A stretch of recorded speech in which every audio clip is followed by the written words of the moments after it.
What's up, everyone? My name is Sarina Soriano, and I'm a DP and senior producer for the San Francisco 49ers, based out of the San Francisco-San Jose area. And I'm here to talk to you guys all about sports filmmaking in the NFL.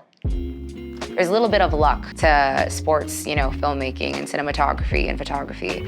But what's important is that you have the right gear and the right technicality to capture that shot, because if you miss it, that's the worst part. No matter where you are in the field, you have to make sure that you're able to capture it. I totally rely on the A1 Mark II and the A9 III for a lot of my sports videography jobs. And this is just an incredible, fantastic camera, the Sony Alpha A1 Mark II. I mean, it has incredible autofocus, 5-axis in-body stabilization, 8.5 stops. It's kind of like, especially when you're running down the field, I don't have to make sure that I'm super, super steady. Like, this camera will make sure that it is. I think what's also incredible specifically about the A9 Mark III, especially for photographers, is the fact that it shoots 120 frames per second, I believe at 24 megapixels. That's insane. And you have the A1 Mark II that shoots 50.1 megapixels or 50 megapixels, I believe. But honestly, you're getting incredible resolution. Both of these cameras are meant for sports and wildlife photographers and videographers. So truly, one of the best things about sports filmmaking is when I don't have to always rely on getting the right shot, because I have this amazing gear to help me. So truly, I only really have to focus on composition and being at the right place at the right time. And these tools will help me get that shot.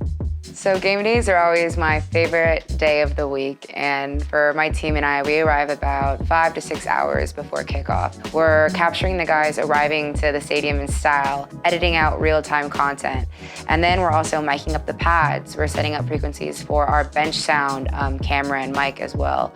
And then finally, we start to get into warm-ups and pregame. And finally, the best part of all is the actual game itself. And on game days, we love to shoot with our FX6s and our FX3s.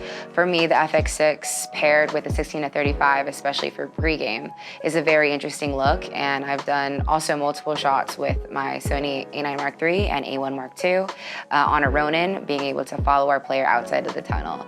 That probably, for me, is not only an exhilarating experience, but an amazing shot that helps bring fans and everyone a closer look into exactly what goes on when a player runs out onto the field for the first time.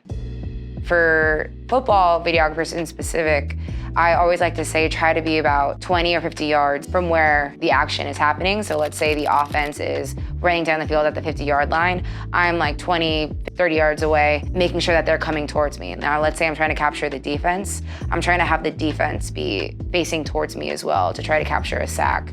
I always try to be on the side where the players are coming towards my camera. I think sports videographers, when they get to film their first game, right, they're locked in on the action and the game highlights. But I do try to challenge a lot of younger sports videographers to try to see outside of what's happening, on that field. So with that being said, it's capturing the crowd anxious right before the play. It's capturing wide scenics, and I feel like that kind of brings the game a little bit more outside of everything that's happening. So for me, let's say I'm shooting with like a 100 to 400, right? It's a more closer lens, and I'm only seeing that, but there's so much more that you can tell throughout the story. So it's not feeling fixated on just those big moments, but everything else that's happening around to truly capture the ambiance of an NFL football game or high school football game. One of the biggest pieces of advice that I give young filmmakers in sports is that shooting 120 frames per second doesn't necessarily always mean cinematic.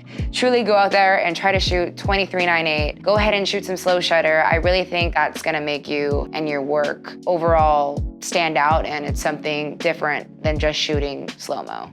Thank you guys so much for watching. Please follow me on Instagram at Sarina Soriano _ and check out more of my work at the San Francisco 49ers social media pages.